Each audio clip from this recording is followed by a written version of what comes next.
It is stadium tour time. Hello from Jacksonville. This is Everbank Field. It was actually under construction the last time the 49ers won a Super Bowl in the state of Florida, under construction from 1994 until its opening in 1995 for the expansion Jacksonville Jaguars. The 49ers won the Super Bowl in January of 1995 south of here in Miami at Joe Robbie Stadium, which is also still there. The 49ers actually played and lost their Super Bowl against the Chiefs at the same stadium in which they had won Super Bowl 29 and then previously the Super Bowl at the end of the 1988 season. So the 49ers today in this stadium, Everbank Stadium in Jacksonville, on a cool but extremely humid day. You can see the Jacksonville skyline behind me. I've made my annual typical pilgrimage, game day pilgrimage to the top level of the upper deck. On this cool but very humid day, the 49ers will try to snap their 3-game losing streak against a 6-2 Jacksonville team that may be the hottest team in the NFL with a 5-game win streak. This field below me has been a house of horrors for the 49ers in the past. In fact, one can argue that the 49ers dynasty of the 80s and 90s died on this field. The 1999 season opener saw the 49ers lose 41-3 to Jacksonville. And although the 49ers would win their next 3 games, it'd only be 2 games before Steve Young suffered a career-ending concussion against the Arizona Cardinals. And if you go back and watch video of that game that the 49ers lost 41-3, and you read some of the press clippings, people were calling the 49ers old and slow.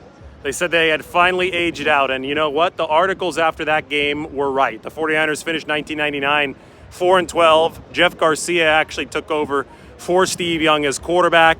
The 49ers would quickly rebuild, but they never reached the heights, and they still haven't reached the heights that they did in the 80s and the 1990s. So this is Everbank Stadium, a place where the 49ers will try to reverse some bad history today. Now, the last time the 49ers were here in 2021, they did get a victory. That was against the Urban Meyer Jaguars.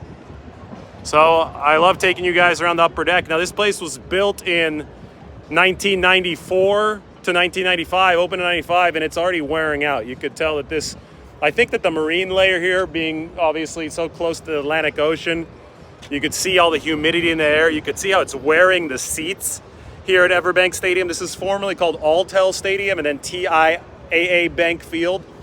It is on the site of the former Gator Bowl. So the former Gator Bowl was right here in Jacksonville. They demolished it. They actually used pieces of the old Gator Bowl to build this stadium. And as you can tell, it was probably new back in 1994, 1995, probably felt modern then, but it definitely feels like one of the older stadiums in the NFL now. You can see all the rust on the fences behind me. You can see the light fixture up above me. I probably flipped the camera around. There you go. There's the light fixture hanging over this stadium. Tailgating happening down there. You can see the Jacksonville skyline. My hotel's on that side of the river. There is a little passenger ferry that takes people over the river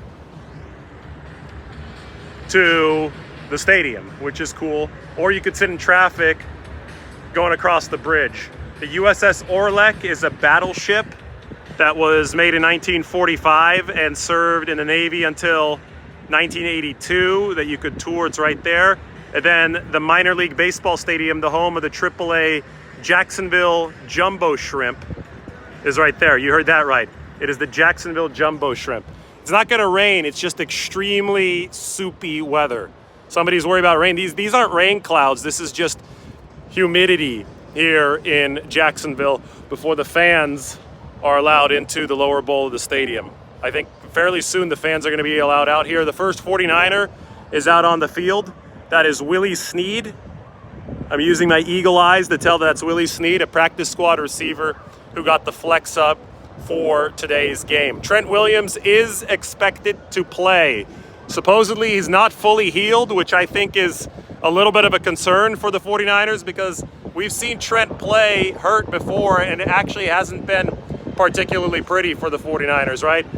The NFC Championship game against the Rams comes to mind when he tried to tough it out. But the difference there was that he was a week removed from a high ankle sprain, which is insane to play a week after a high ankle sprain. That's something that Trent would have only done for the NFC Championship or the Super Bowl. This time, it's not a high ankle sprain, and he's 4 weeks removed from it. It's a complicated low ankle sprain.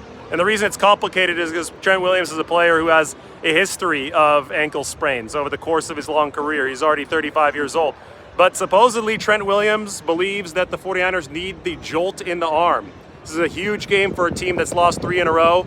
And he's got Josh Allen on the other side, one of the better edge rushers in the game, who rushes almost exclusively against left tackle. So Trent Williams feels the need to get out there for the 49ers. Why don't we take a few steps down? It wasn't raining, but it's wet because this is what 90% humidity does. It sticks to everything. It's disgusting if it's hot.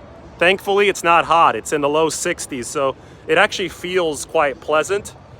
But if it was warmer, oh my goodness, this would be a sauna here at Everbank Stadium in Jacksonville. Still, guys are going to be sweating just because of that humidity. Do I spy a hot tub at a stadium? I think I do. My goodness. Look at this. I think it's either a hot tub or a pool. All right, we're going to go check that out.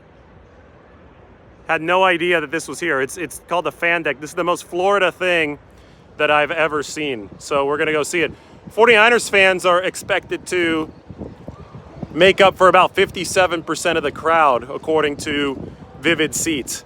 I mean, look how wet it is. Again, it's not raining, and you could tell, look how worn these seats are just because of the humidity that hits them. This is where the world's largest cocktail party is, the Florida-Georgia rivalry game every single year. Again, the site of the old Gator Bowl, they actually used parts of the old Gator Bowl to build this stadium, including some of the ramps that you could walk up to get to the upper deck, to get into the bowl of the stadium.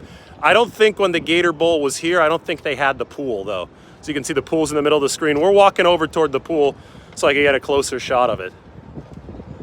I mean, that's nuts. That's the most Florida thing I've ever heard of, is a pool in a stadium. I get it. Arizona has one, too. I guess Arizona and Florida are related.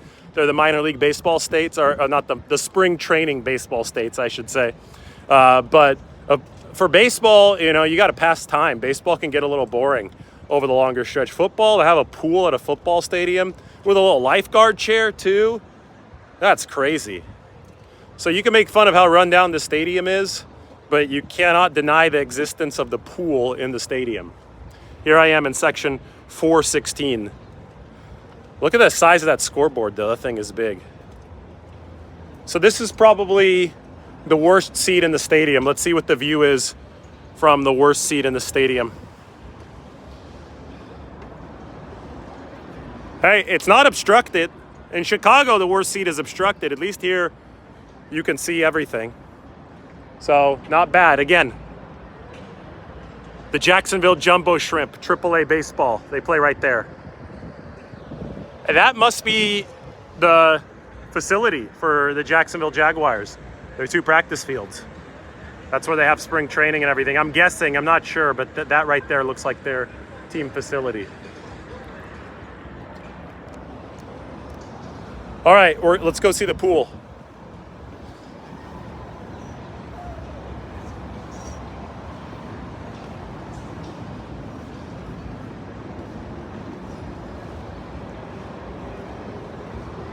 '49ers are favored by 3 points today.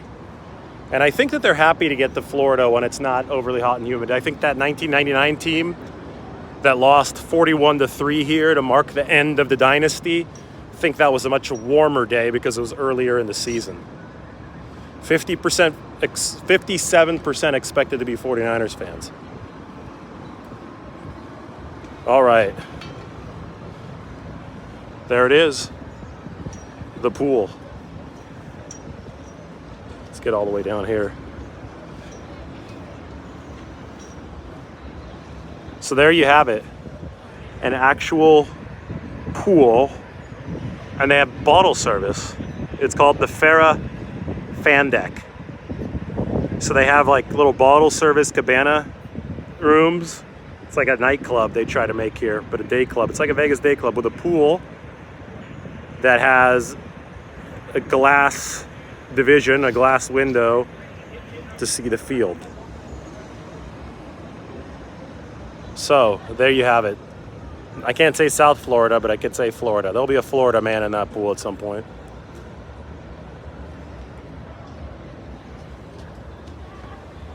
All right, let's go back up. All right, so any questions about the game today? Trent Williams is reportedly going to play. We will go see his status here in a little bit. When the 49ers start warming up, I'm going to go into the tunnel. I'll be out on the field, all that good stuff, give you guys the full rundown of how the 49ers are preparing for this game. We're about 2 hours from kickoff. Hello to those of you on the West Coast waking up right now. I woke up a couple hours ago after flying in from the West Coast late last night. It is a true road game for the 49ers. Inhospitable conditions. They're not cold, it's just humid. In the 60s and humid here, but still, road game against the hottest team in football, Jacksonville, in a stadium that's been a house of horrors for the 49ers in the past. They talk about the 41-3 loss to Mark Brunell at Jacksonville in 1999. It was a beatdown in 2021, but Jacksonville's a lot better now. Urban Meyer is no longer the head coach. The head coach is now Doug Peterson, who's won a Super Bowl with Philadelphia. I think Hargrave is questionable, but I'm going to keep an eye out on him just to make sure that he's playing. I don't think that what happened seemed overly serious because he was back out at practice on Friday after tweaking his knee on Thursday. Those of you still joining right now, see the worn seats here of Everbank Stadium, built in 1995. So, listen, I'm going to head down now. This is where the game's going to happen. Natural grass field. Willie Snead is warming up. A few other 49ers players have taken the field. Chase Young is going to make his 49ers debut. And the road team, the 49ers, they're going to be wearing their white jerseys today. Make our way back across the upper deck. Maybe give you some footage from the tunnel and the field in a little bit. And if you have any comments about the game that you might want me to read or questions, go ahead and drop them in there. I'm going to sit down for a bit. It's going to chill. Yeah, these seats are tiny, by the way. I'm sitting and, they're not big seats. This stadium definitely showing its age. And it did rain in that 41-3. It was probably a steamy loss here with the rain in that 41-3 game in 1999. That was the last millennium. My expectations for Chase Young today. Well, the important thing is the 49ers stop the run. To fix the defense, they need to stop the run, period. If you can't stop the run, you're not going to fix the defense if you're the San Francisco 49ers. So my expectations would be just to play fundamental football, set a good edge, help the 49ers run defense. If he gets a sack, that's great, but Trevor Lawrence gets rid of the ball in 2.4 seconds on average, which is the second fastest release time in the NFL. So you can't expect sacks of Trevor Lawrence. What you can do, though, is stop the run, affect the pass game, and force throws into the kill zone. And then maybe Trevor Lawrence thinks twice about throwing short into the kill zone because it's not efficient, and he hitches an extra time because you stopped the run and you've stopped the short throws, and you can go from there. All right, the music has started. That's my cue to stop. We'll talk to everybody soon.